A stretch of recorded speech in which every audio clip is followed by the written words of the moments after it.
Hello, everyone. Today we are here with our guest, and our topic for today is the surge in political cross-carpeting to the APC in the midst of Nigeria's economic decline. Today we have an esteemed guest, a politician, a political analyst, and a humanitarian. Sir, please can you tell us your name and a little bit about you? My name is Sadiq Suleja. I was a candidate in the last election for State House of Assembly, and equally, I'm a political scientist. I have a specialization in voting behavior. It's good to have you here, sir. So my first question is, how aware are you of the recent movement of politicians from other parties to the APC? Well, first of all, I may wish to lay or create an avenue, a foundation for our viewers to know exactly what motivated public office holders to cross-carpet to a particular party, most especially ruling parties. First, you cannot disassociate the fact that there is a crisis or crisis has been engulfed in the opposition PDP. And secondly, the president may wish to strengthen his political mobilization or capacity to make sure that he weakens this opposition and strengthen his chances of being re-elected as a president come 2027.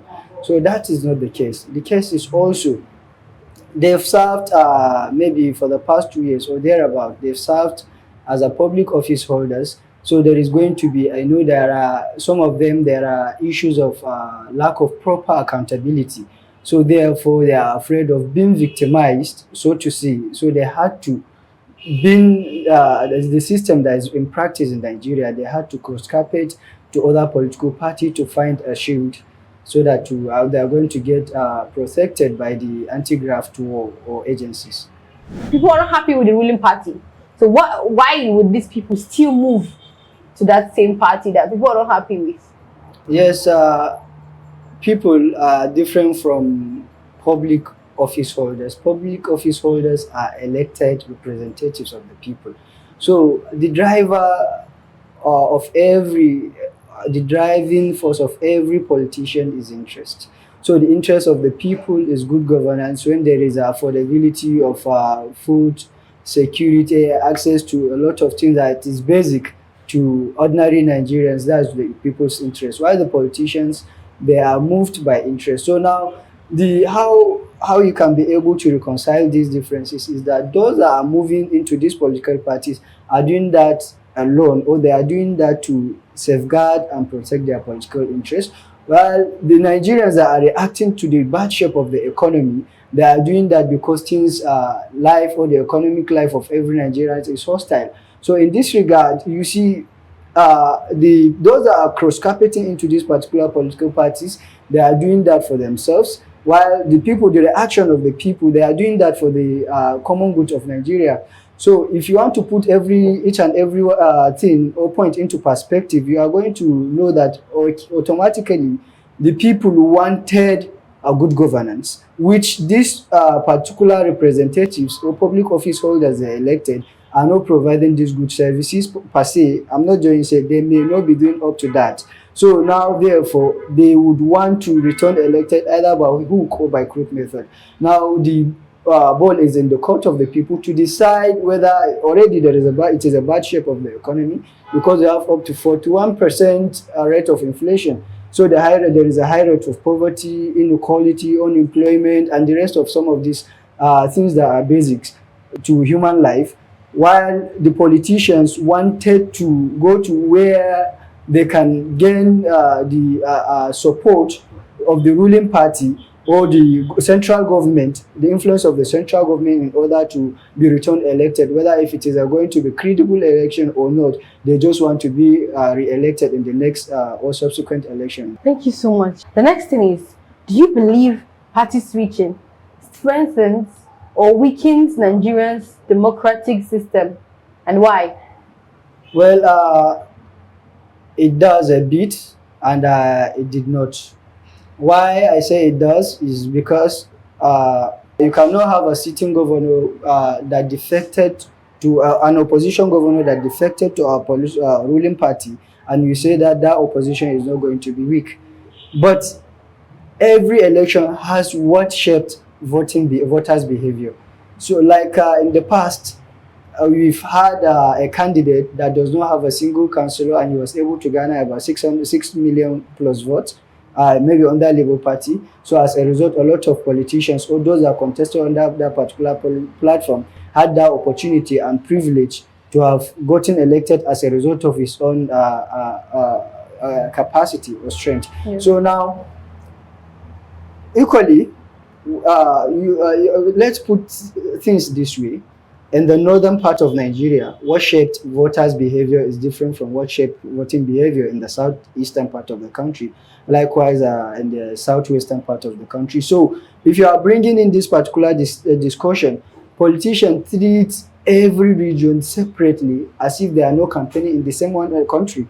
Half of the votes that are coming from because southwestern part of the country have high rate of education. So, the intellectuals around that area, or those that are well informed, they are going to look at the situation of the country to vote for the right candidate. While those that are of ethnic affiliation, so they are going to consider that, okay, now if we decided to vote against such a person, even if it is going to be, with due respect, a terrible, as a copper attributed, even if he's a terrible candidate, so they would want averagely to be their person instead of even having a good candidate. So now, to wrap it up, it does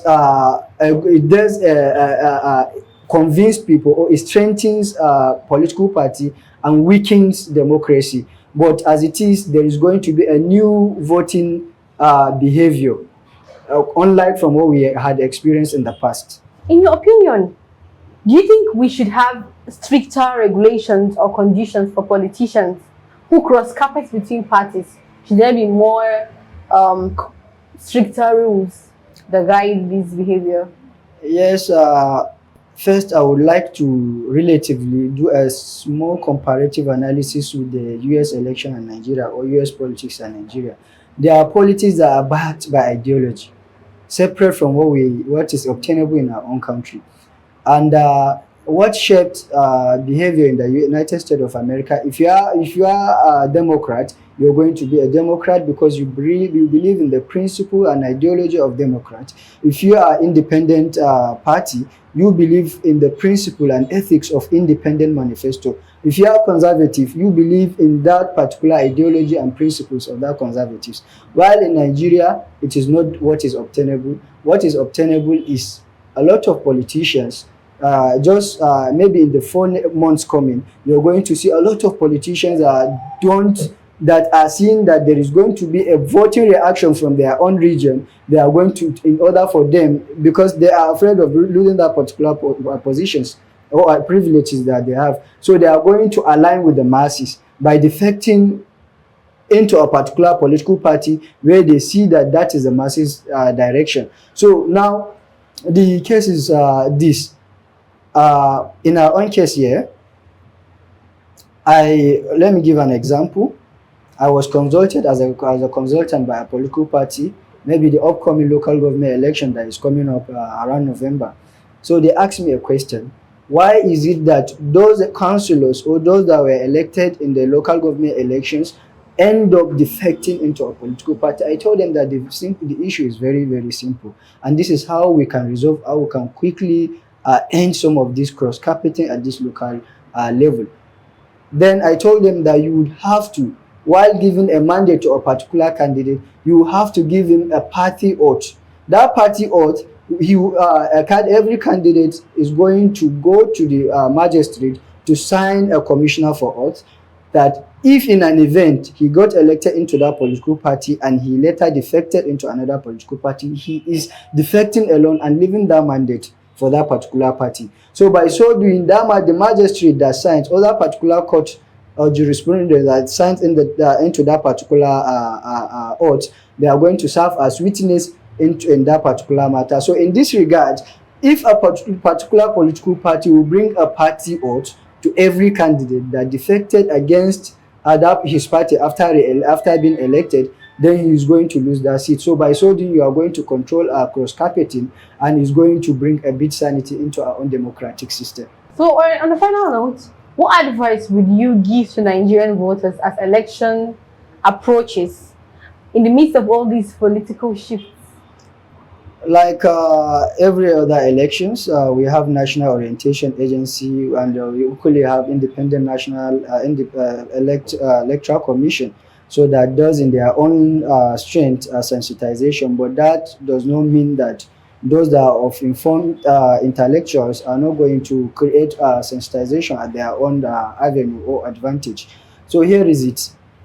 Every election should be an issue-based elections.